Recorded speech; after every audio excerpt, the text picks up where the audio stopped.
Modi NDA सरकार को आप क्या कहना चाहते हैं? बुलडोजर चल रहा है बिहार में, तो ये बुलडोजर जो है इनका बिहार में नहीं चलेगा। यहाँ के गरीब एक हो चुके हैं, यहाँ के दलित एक हो चुके हैं और ये समझ चुके हैं कि हमारे लिए चिराग पासवान नहीं है। अगर वो हमारे लिए रहते तो आज हमारी जो नालंदा जिले में पासवान जो अभी रो रही है, कलप रही है, वो ऐसे नहीं कलपती।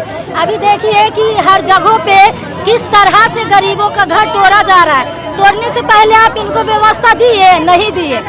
जो गरीब है वो भाई कहाँ रहेंगे? गरीब ही तो सरकारी जमीन पे रहते हैं, गरीब ही तो रोड पे दुकान लगाते हैं। कोई राजा का बेटा थोड़ी ना वो रोड पे चाय बेचता है, चाहे समोसा बेचता है। सरकार बनते ही बुलडोजर एक्शन शुरू हो गया, ये क्या है?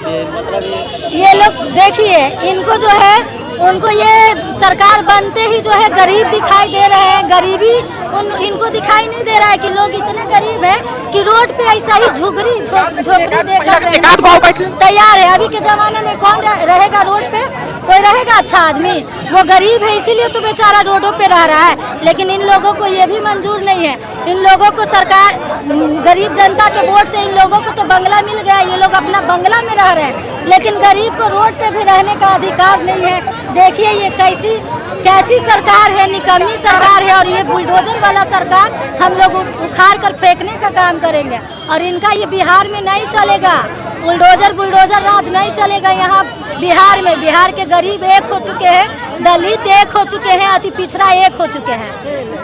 चिराग पासवान कहते हैं कि हम भी दलित हैं, एनडीए के साथ है, उनका भी 15-16 सीट आ गया है, तो क्या लगता है आपको? उन्हीं का कोई इशारा तो चल रहा है? ये दलित है, अगर वो अपने आप को दलित मान रहे हैं तो भाई हम कह रहे हैं आपको तो पैसा का कोई कमी नहीं है। बस दलितों को छोड़िए ना, दलित में भी बहुत सारे जात हैं। बस अपना पासवाने को आप बंगला में रखिए ना, तब हम समझ जाएंगे कि घर जो तोड़े हैं ना आपके पास, आप तो राजा के बेटा है, अब आप खुद भी राजा हो गए, तो अपना घर में जगह दे दीजिए, एकागो रूमें बना के दे दीजिए, तब हम जानेंगे कि आप दलित के नेता हैं।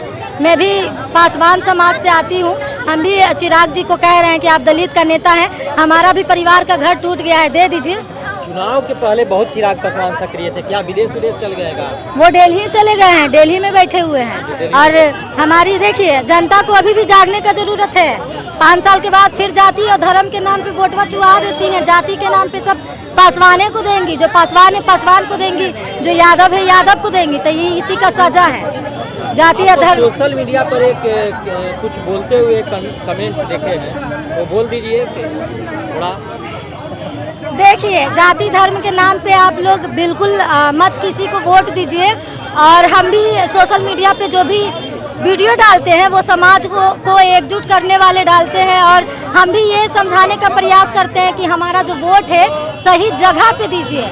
अगर हम लोग अभी देखिए ये नतीजा है, जाति के नाम पे जो बिक जाते हैं ना, दारू मुर्गा 500 रुपया पे जो बिक गई है, 10,000 रुपया पे जो हम अपने आप को बेच दिए हैं, आज उसी का नतीजा है कि आपका घर तोड़ा जा रहा है। और जब घर टूटता है तो आप सोशल वर्कर को याद करती है, एनजीओ सेक्टर के लोगों को याद करती हैं, अपनी जात के जो गरीब लोग रहते हैं उनको याद करती हैं। लेकिन अगर आपके जात का लोग गरीब है और ज़मीनी स्तर पे काम कर रहे हैं और वो चुनाव लड़ती हैं, तो आप वैसे लोगों को वोट नहीं देते हैं जाति के नाम पे। भले आपके घर में वो दुख हो, बीमारी हो, जाए या ना जाए, लेकिन जाति की बात आएगी तो सबसे पहले जाति को वोट देती हैं। तो ये आज बहुत बड़ा नतीजा है इसका।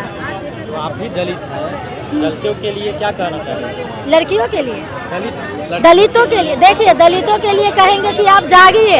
आप चिराग पासवान को जाति के नाम पे बहुत सपोर्ट कर दिए हैं। आप वो इतना तक हो गए हैं कि आप लोगों को ये जगह दे सकते हैं, लेकिन क्या वो आप लोगों को घर दिए? वो इतने बड़े मंत्री हैं, केंद्र में वो इनका सीट, केंद्र में भी इनकी सरकार है, राज्य में भी इनकी सरकार है। अगर वो चाहे तो दलितों को बिल्कुल आप दलितों का आवाज़ उठा सकते हैं, दलितों को घर दे सकते हैं। लेकिन क्या चिराग पासवान एक भी दलित को अभी तक घर दिया है? तो वो दलित को अपने आप में पूछने की ज़रूरत है कि क्या उसके बाद भी 5 साल के बाद फिर ये दलित भूल जाएंगे? हमको समझाने से कोई फ़ायदा नहीं है। ये देख रहे थे।